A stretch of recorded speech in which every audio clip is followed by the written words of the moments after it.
T, you can go ahead and head up here. Everybody give a shout out to John T. Fine. I think I met John T. when I was around 16 or 17, so that's been 20 years. It's been a long time. It's a long time for me. We went to church together. I don't really want to ruin anything for what the Lord's going to share with you guys through him tonight, through his story. I know he's been through a lot. If you name it, he's probably had some kind of experience with it. So I'm excited to have him here. Thank you for being here, and do your thing. All right. Thank you for having me. I'm John T. Fine. I am an alcoholic. I am an addict until I met Jesus.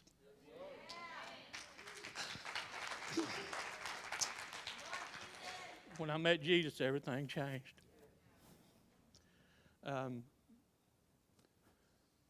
I used to tell everybody when I gave my testimony that God delivered me from drugs, alcohol, and Harley Davidsons all at the same time.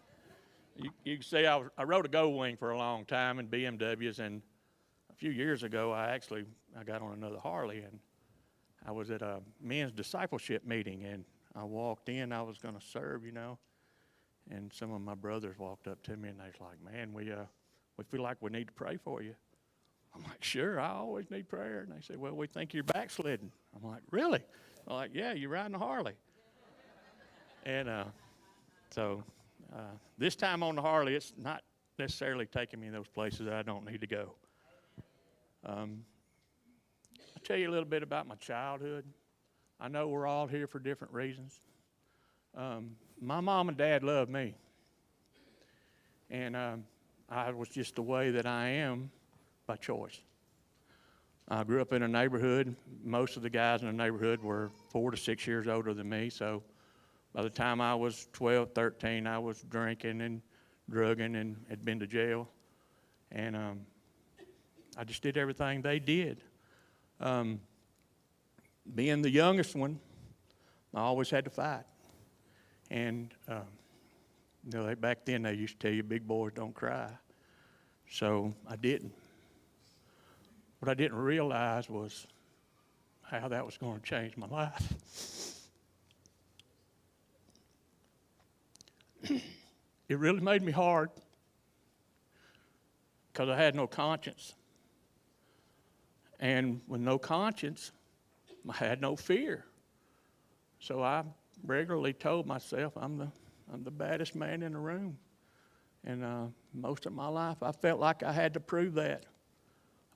Before I met Jesus, I was shot, I was stabbed, and I've had my throat cut. Beer bottles in both my arms. Fighting, went to jail. Struggled. I was drinking and using at a very early age. And my family is in the trucking business. And my dad rode motorcycles, and so I had motorcycles in my life. I've been on a motorcycle since I was in the first grade. I'm 60. By the way, actually, I'm 28 because I have 28 years of sobriety. So that's a little better than 60, but my daughter, that's how I ended up here. My daughter is friends with Kayla on Facebook, and she says without sobriety, she wouldn't have a daddy, and she's probably right. And so we celebrate my sobriety birthday. And but growing up with these things, it made me a really mean and hateful young man, and I become to be a hateful man, adult. With my family being in the trucking business, when I was 14, I started running California with my uncle. And we'd stop about dark, and he'd fill the truck up with fuel, and we'd get something to eat. He'd give me a couple of pills, and he'd go to bed. I'd drive all night, right across Texas, Arizona, New Mexico. I began to believe that lie that some people drink a little coffee, some people do a little dope. And so that was a lie that I told myself later in my life, and that's where it started at a very young age. And, if you think about it, when it's people you respect and love tell you this, I mean, this is okay, this is what we do.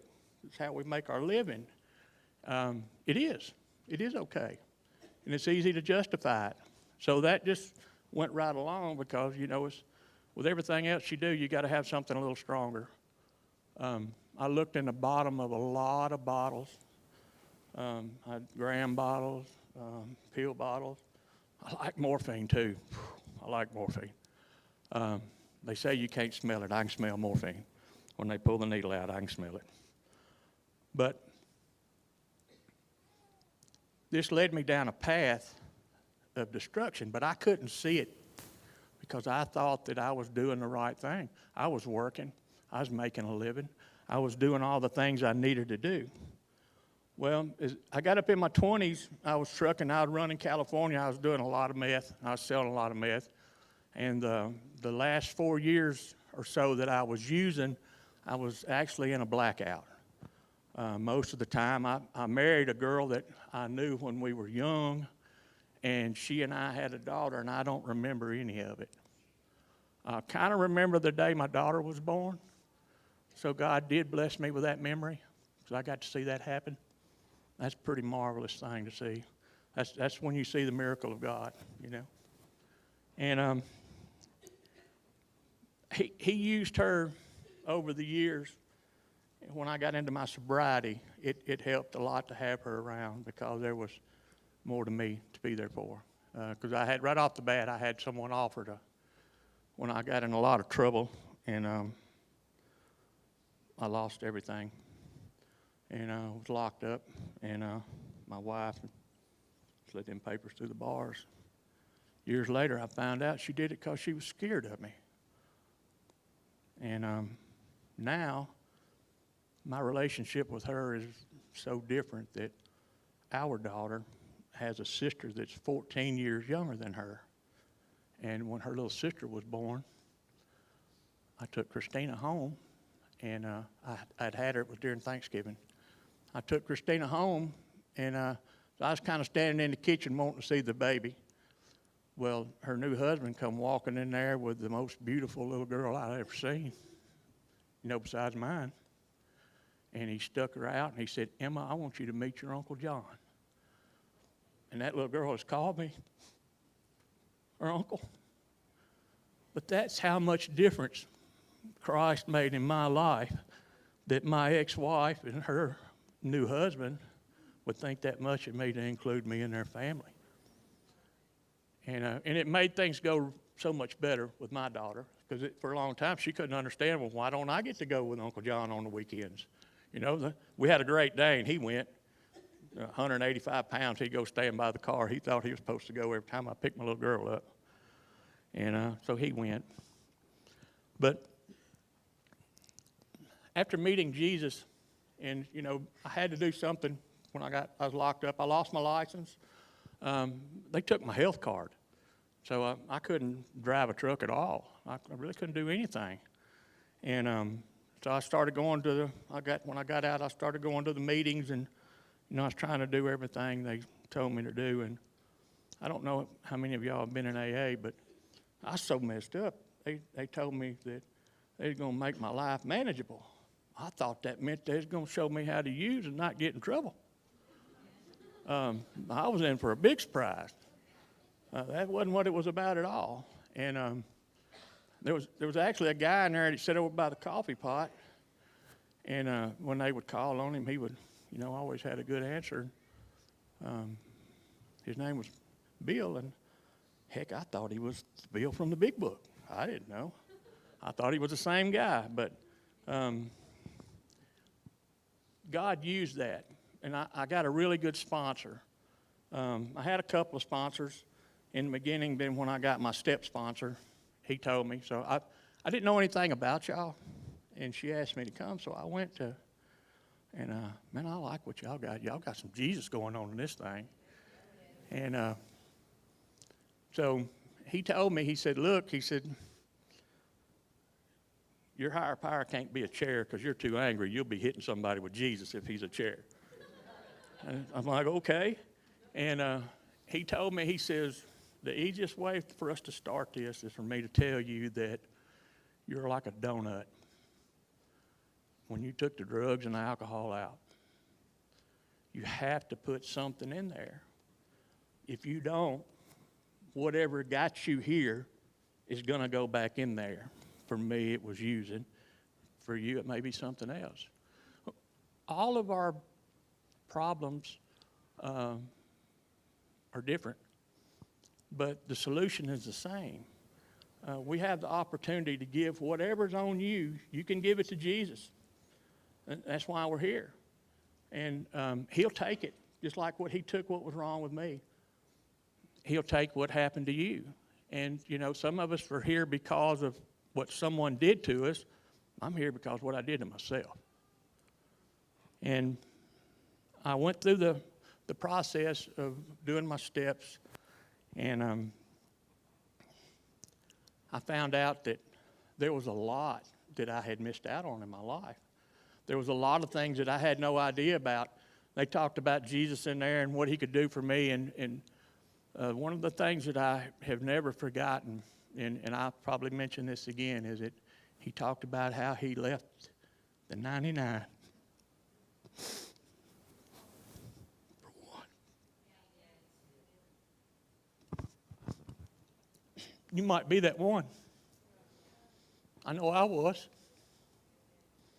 I didn't see it at the time, but after I got to know him, and I went through the process, and I got saved, and I went through a discipleship program. I was kind of hungry. I did my 90 meetings in 90 days, and I did everything that they told me to do, and I was growing in my relationship with Christ, and I was still going to my meetings, but, and I probably shouldn't say this, but I'm going to say it anyway. There was a lot of people in there that had more sobriety than me, but they were miserable. And some of them, I really wanted to tell them, man, I think you need to have a drink because it ain't good for you. You know, it can't be no worse than this. But they didn't have what y'all have. Y'all have the opportunity to be with Jesus and have the Holy Spirit come alongside you and guide you and minister to you. I know he has really changed my life when I started trying to abide in Christ and walk with him. It made a really big difference. My relationship grew even more with him, and things got a whole lot better. God took away that desire for me to use. I stayed away from a lot of I did like they said. You know, in AA, they got these signs all over the wall, the stinking thinking, and if nothing changes, nothing changes. And, you know, there's a lot of things about the program that are good, and I got sober in those rooms. I went to a place up in Memphis they called The Hole. It was a black church up in Memphis, and there was 12 steps going down to the basement. And people in there I smoked back then. You could smoke then, you know. So my sponsor told me, I said, I'm going to quit smoking. He said, no, man. He said, you quit a lot. Just keep smoking. We can quit smoking later. So I kept smoking, and, man, you couldn't even hardly see in there sometimes. It's like it's foggy for all the smoke. But there was a lot of things that I heard from people that had sobriety, and they had time. And there was a lot of them in there that were Christians, and then a lot of them that was in there, like I said, was dry. And so I figured out, as my mind started clearing and things got better, that I really wanted to go the Jesus route, and I wanted to do like my sponsor, and I wanted to put him in that hole and to fill me, because I didn't want to use again. I believed them when they told me that at the end I was shooting meth and morphine. I put meth in one hand and morphine in the other. I was driving a truck around California hauling produce. I was stopped to sell dope, and I had to get my paperwork out and look so I'd know which way to get on the interstate when I pulled out of the truck stop. I didn't even know where I was going. I look on there, and they tell me I was going to Missouri, so I'm like, well, I got to go that way when I get on the interstate. I got to go east and then go north. But it was that bad, and I was there because of me. I did it to myself. I wanted to go there. I thought that was what I needed. And I had no idea that God had his hand on me then. And there's people in here that God has his hand on right now. And you're like me, you wouldn't be here if you didn't. You wouldn't have made it this far. There's been too many times. If you think about it when you're praying, the close calls and the times that it almost happened, or you decided not to go somewhere and something really bad happened there. For me, that happened twice. And the third time, the first two times I went away. I went and got back under my trailer and went home. But they got me the third time.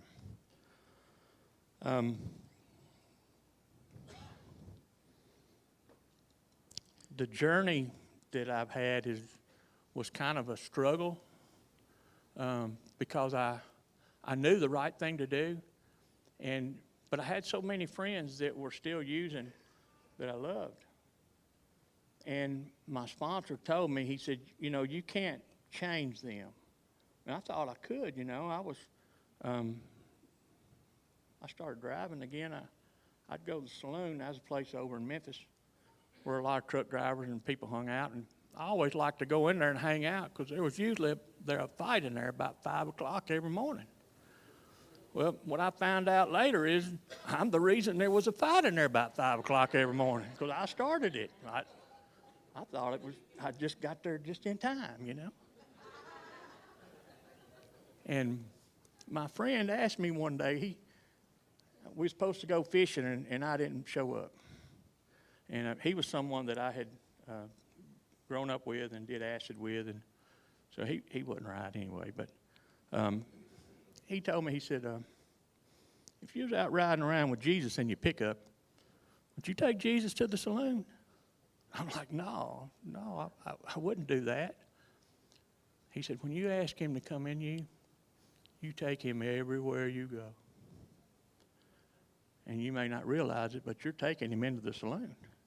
And the people that own the saloons, they were so glad to see me sober. They told me one night, they said, as long as you ain't drinking or using, you walk up here, we'll set a cold Dr. Pepper on the bar every time if you're just in here shooting pool. And so I thought, well, that's God right there telling me it's okay to go to the saloon. It wasn't. But you learn. And it's hard to walk away from people that you know. As time went by, I realized that most of them were my friends because I was the dope man. Or I was friends with the dope man. And I found out later the dope man came by after I had about 6 months of sobriety. And he asked me, he said, would you like to make a little money? And he told me what I could do. And he said, you ain't using or nothing. It'd be all right. And I said, well, I ain't seen or heard from him in a long time. He said, yeah, you got a little too crazy for me. And that's kind of bad when even the dope man don't want you around no more. But that's where I was at. And so it's a miracle that I'm here. And I'm sure I'm not the only miracle in the room. But if you have never seen a miracle that is strictly from God, that's me. I'm standing here. Like I told you, before I met him, I was shot and I was stabbed and I had someone cut my throat. And then after I met him, in my sobriety, about 13 and 14, I started having some issues with my heart. Go figure that. I've been good all my life. Here I am having heart trouble. But I died 4 times in 2 years. I flatlined in a hospital. I was at a discipleship walk, and I told him, I said, well, just pray for me. It's my sugar. I'll go home, because I was loaded going out west. And they're like, no, they prayed over me, and they're like, no, we need to take you to the hospital. So they did, and I got in there in the hospital, and I was laying on the table, and the girl was talking to me, and I remember her, undoing the buttons on my shirt. She's going to put them things on me. And the next thing I know, when I opened my eyes, my pastor's standing at the end of the bed. And it's the next day. I flatlined right there on the table. So if I'd have went home and got in my truck, I'd have, flatlined somewhere out on the road, and I'd have been into that. And another time I woke up, and my ex-wife and the girl that did my books was standing at the end of the bed. I was in the hospital with kidney stone. I woke up and I seen them standing there, and I'm like, man, something bad must have happened for them two to be here. And I had flatlined again. And the bad thing about that is they didn't take the kidney stone. So not only did I die, I had to go home with a kidney stone. And so I had to come back to get them to take it out.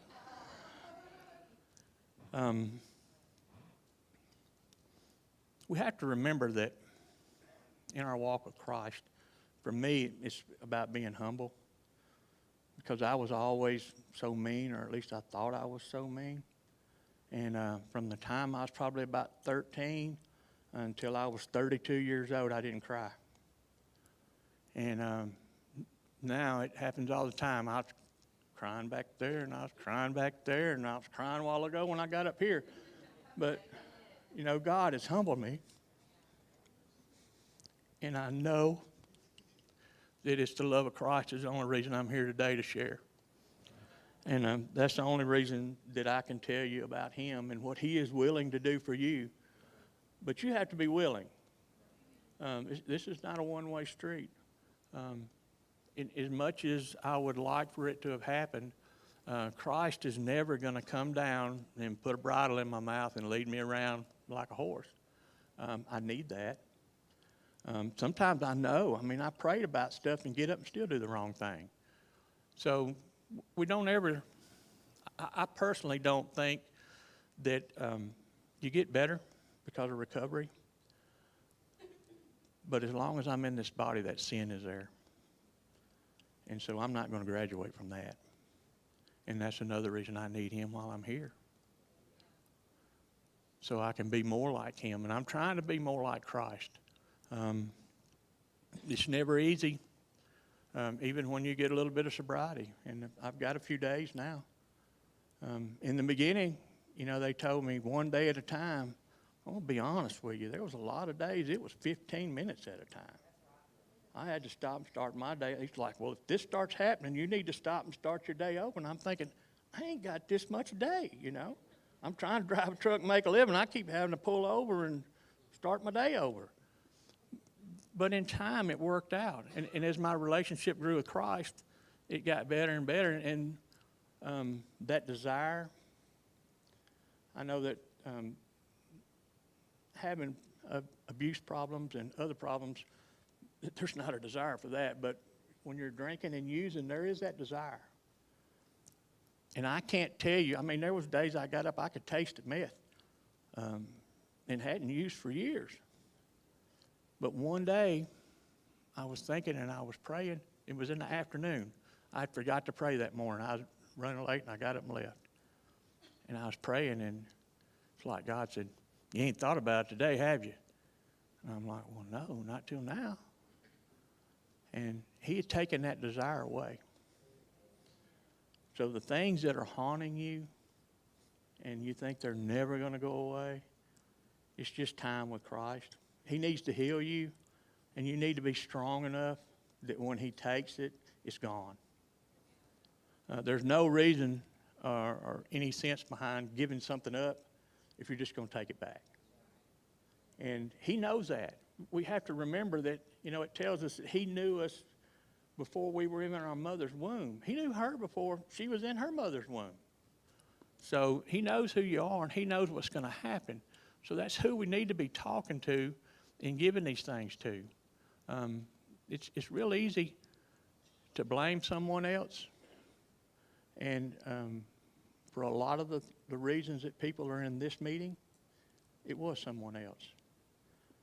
But you have to remember you're still here because God loves you. And he hasn't done anything to you but send his son down here to die for you. And I'm going to tell you that if you were the only one, that Jesus would have still done what he did that day on Calvary. That he loves you that much. And that when you're ready and you truly need that change to let it go, you can come to him and he'll take it. He did. He took it from me. And I gave it to him for years. But I was consistent. I didn't go back out. You know, some of my friends just couldn't get over it. I've buried several of them. I had two that overdosed, and I had a really close friend, and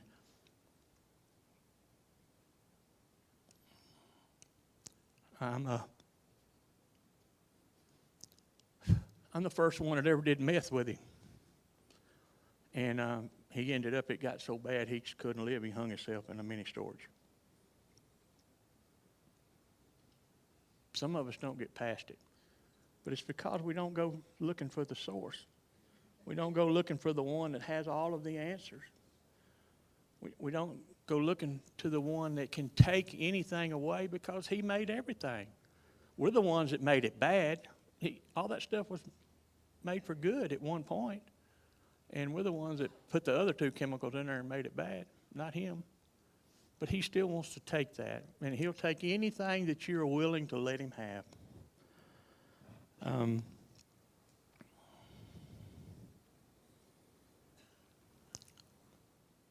You have to remember that sometimes the enemy is just kind of waiting on you, and he wants to attack you.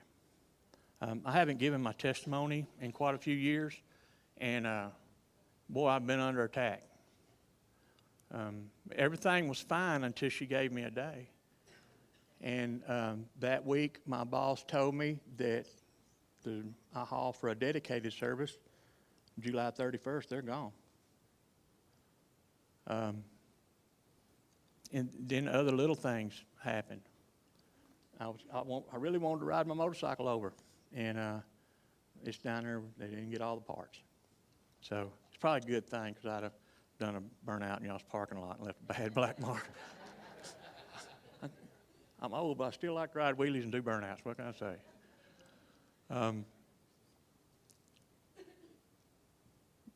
It just seemed like one thing after another.